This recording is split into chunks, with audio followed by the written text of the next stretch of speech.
Hey everyone, welcome to Keto and Crime. As I promised you, a review of Sound of Freedom.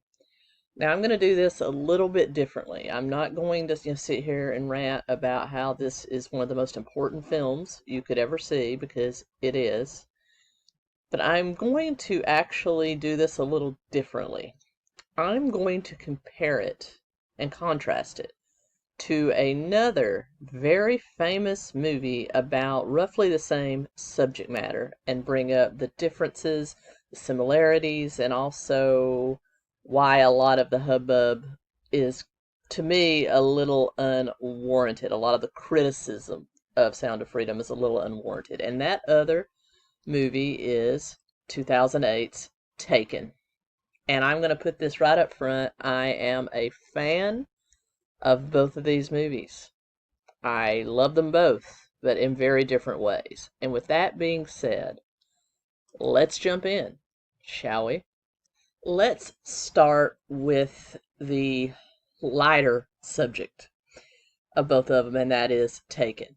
Taken was made in 2008. It starred worldwide superstar Liam Neeson, of whom I am a huge fan, and tackled the very controversial, awful subject of trafficking. Though in his film, it kept within the realm of older teenagers and adults, but mainly the trafficking of women.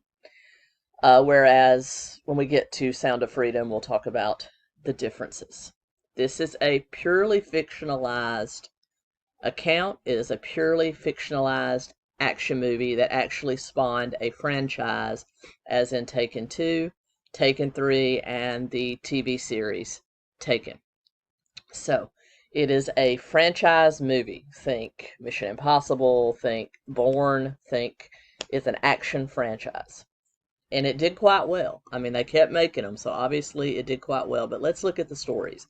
In this story, you have Brian Mills, a retired military and CIA operative who is trying to reestablish a relationship with his estranged daughter, whose mother has remarried to a very rich man, and he kind of feels played upon. He is against his daughter taking a trip to France, in which his family assures him it's just to visit some cousins of a friend of his daughter's, and no harm, no foul. Because of what he knows about trafficking and how it often happens to visitors in foreign countries, especially unaccompanied young women, he is at first against it, but after talking with his ex-wife, talking with the daughter, he decides to concede. He also gives her some parameters. He gives her an international cell phone. She needs to contact him as soon as she lands, and then every night before she goes to bed, he wants to hear from her. However, there are shenanigans, because instead of this just being a visit with cousins of her best friend, this is actually a way for the two young girls, both teenagers. His daughter is 17. Her friend is, I believe his friend's name is Amanda. She is 19. It is a way for the two girls to follow the band U2. Now, I have all kinds of criticism for them wanting to follow U2, but they have nothing to do with the plot of this movie. But instead of it being a very safe visit, it ends up being something that might be a little more dangerous. However, they go to France. They land. They meet a man named Peter at the airport, a very handsome young man. I do believe he was French. He had an accent. I want to say maybe it was a Scandinavian accent, but I'm not sure. And he actually takes a picture of them and then asks to share a cab with them. He takes a picture of them with the cell phone that Brian Mills had given his daughter, and then they share a cab to the home where they're staying. During that visit, Peter is prying them with questions about who they're staying with, and in that conversation it comes out that they're staying there alone. And then as soon as she gets there, her father calls her. She takes the call. She's standing in one bedroom while her friend is over on the other side of the apartment. It's a big apartment, so she can see across. And while she's standing there and he's chastising her for not filling the part of the agreement and calling him, these men burst down the door and basically grab her friend and take her friend outside. She, of course, panics, tells her father exactly what's going on. Him being former CIA, he knows exactly what this is. This is going to be a kidnapping. And so he tells her to get under the bed. She does. And then he tells her what he needs her to do. He tells her, you're going to be taken, hence the name. And as soon as they grab her, she needs to shout everything that she sees at him so that he can hear it, and hopefully use his particular set of skills to find her. She does that. He ends up having a conversation on a live line with one of the kidnappers, and he records everything with his listening device.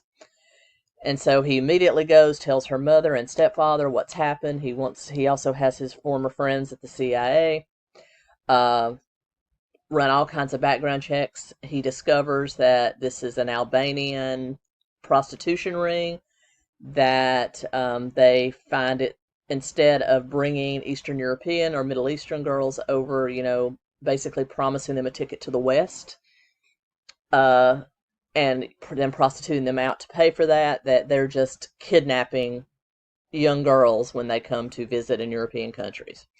So that's what's happened. They know there's a 72-hour window to find her, or 96-hour window to find her alive. And he goes to France. He finds Peter by virtue of he finds the SD card from her phone, finds Peter's picture in a reflection, uses that to go to the airport, find him, ends up basically killing him. He ran away. He got hit by a truck while he was trying to get away from Brian. And then he goes to some French operatives in the National Police Force that unfortunately turn out to be bought off by this prostitution ring. But he does end up shooting up some of their holding houses, a trailer where they actually prostitute out the girls at construction sites. And then he actually had taken a young girl there that had on his daughter's jacket. He basically detoxes her in a hotel, and she tells him what she remembers and a house that she was taken to. He takes his friend's card, goes to the house, pretends to be his friend, and basically acts like he's negotiating a new bribe, and then ends up basically finding the guy that he talked to on the telephone, and ends up torturing him in a very delightful way, and basically finds out that because his daughter was a virgin and unsoiled, and I don't know why I did that, if a virgin is the thing, the unsoiled part, because that's what they call it, pure, certified pure, that she has been sold to a high-level trafficker who has basically the equivalent of an auction for very rich men from the Middle East, from Europe, even from America, Canada. This is South America. This is some diluted crap. He goes, he finds it. He finds out that she's already been sold to a sheik. He shoots his way onto the sheik's yacht and kills everybody on board and rescues his daughter, and yet somehow is able to go right through customs and get back into the United States with no thoroughfare, under the guise that they just wanted him gone because he's exposed a lot of their corrupt officials. That is Taken. Obviously dramatized, fictionalized, but a great action movie. There's not a sense of dread because Liam Neeson. There's a couple of deaths, but Liam Neeson is going to win out. This isn't Rob Roy where it's headed for a tragic ending. He is going to win out. So you have a sense of excitement, a sense of adrenaline, a sense of wonder as you watch this movie, knowing that everything's going to be all right. The little bit of sadness comes in when he finds her friend dead of a drug overdose, because one of the things they do is drug these girls to get them to bend to their will. So that is Taken. Now let's talk about Sound of Freedom, shall we? Sound of Freedom is an action film that was made in 2018 and did not get released until the current year, and I'll go through all of that at the end. It was largely an independent venture with an acclaimed South American producer and director that eventually got picked up and made by 20th Century Fox. It is about trafficking. though this talks about the very real world experience of young children that fall into that kind of darkness. It is based on a true story. The main character, played by action star 𝗵𝗂𝗶𝗂, though he is most well known for playing Jesus in The Passion of the Christ, but is based on the real life story of Tim Ballard, who is the founder of Operation Underground Railroad, who is documented as being an actual mercenary and activist group that has freed, with the help of local law enforcement in many Central and South American countries and African countries, have freed children that have been smuggled into this and gotten them out. And it is based, like I said, on a true story. Like Brian Mills, he is a former government operative in that he was once Homeland Security, but then realized that what he was doing wasn't adequate. He wanted to actually find these children, some of these children, instead of just busting the predators, though that is worthy too. So basically it plays out a little bit differently. It starts with showing some of Tim Ballard's work with Homeland Security, in which he does rescue a young child, a boy, who then asks him, can he help find his sister? And this is what shoots off the operation that the movie reenacts for you. It has been documented as actually happening, though some of the details are amended for dramatic effect. But we can still say this is based on a true story. I don't want to get too much into it, even though I like this movie. It's an important movie. It is a movie that will make you feel things. I'm not going to relay so much of what happens, because you have to love it in a way that is totally opposite of Taken. You like it, you respect it, you love its message, but it is difficult to watch. I can watch Taken a couple of times a year and enjoy it, the whole Taken franchise. I will probably never watch this one again because it was just that disturbing. It shows real life footage of children being snatched. The opening scene is the opening is very disturbing, because unlike what happened in Taken, that it was a trip that went awry, in this one you have a father in Honduras that is duped into thinking his children can be models and to give them a better life. He takes them to a photo shoot and is told to come back later. He comes back, they're gone. So it is very, very gut-wrenching. Everything in this is gut-wrenching. From how Tim Ballard has to pretty much pretend to befriend a predator to get information on where this young boy is, to how he has to befriend other lowlifes to find out where the girl is, and how he carefully plans this with Colombian, because they're kidnapped from Central America and then they were taken to South America, into Colombia. And he basically goes down and pretends, along with some other mercenaries that have scattered backgrounds, to pretend to be interested in the purchase of these children. And if you go to Operation Underground Railroad's actual YouTube page, you will see a lot more background footage of some of their actual operations that have happened. They often pretend to be customers, and then they end up busting them with the help of local law enforcement. Now, unlike Taken, where you see how police officers and other government officials are bought off, in this you actually see some Colombian officials that want to help and want to stop, so it's very uplifting, though Tim Ballard says he has faced corrupt officials in many countries that care nothing or even on the payroll of these peoples. So often it has to be a mercenary effort, but they try to work with law enforcement where they can. It also points out a lot of trouble with U.S. policy, though it doesn't get political.